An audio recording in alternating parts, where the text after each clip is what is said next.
I always think of the words, the ministry of presence, and just being with someone, knowing that you don't have to find the perfect words to say. Uh, there's not the right thing to do, but just being there, being a shoulder for them to cry on, to express what they're going through without any judgment or pushback. Not saying things like, oh, you'll get over this, or it's okay. God wanted your loved one. God called your loved one home for a reason. Even if the person you're with would feel that way if they were talking to someone else, you don't want to say it because they can be hurtful, even when we're Sure. trying to be most helpful. That, and I tell folks, don't say, what can I do for you? How can I help? Rather, take a minute to think about the person you're talking to. What do you know about them? And say, I'll be over tomorrow to get your grocery list and go shopping. Or I know the kids probably want to go out and play and you don't have time. So we'll stop over and bring them to the playground for you. I'll be over and do your laundry for you.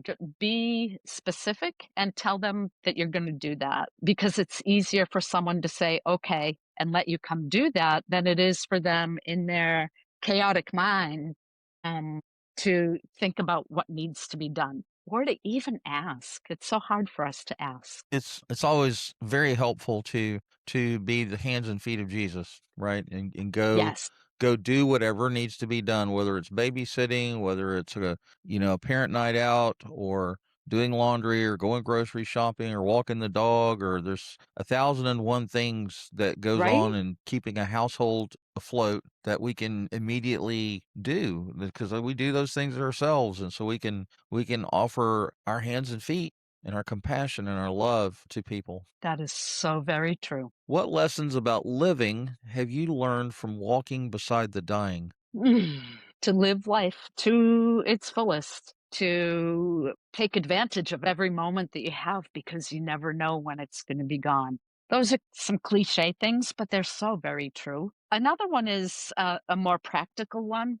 I tell people, think about what you want at the end of life. And folks say, I don't need to think about that. I'm not sick, I'm young, whatever. But you don't know when life is going to change in an instant for you. You don't know when you might get a terminal diagnosis and be given a very short time to live. You don't know when you're going to be in a traumatic accident and decisions need to be made.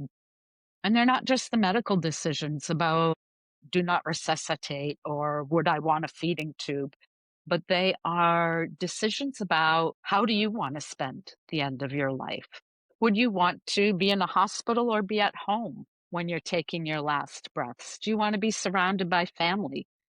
Could be little things like for me, and I've written these things down. I love the power of touch. Touch is so healing and comforting, but do not rub me like this. That's for me, that's like nails on a chalkboard. Right? So it Right, can be the right, little things that you're aware of that you wouldn't want happening. right. So yeah, lots of lessons from planning ahead to taking advantage of every moment that we have. So, in regards to planning ahead, probably one of the things that we hate to think about and procrastinate on is putting together a living will.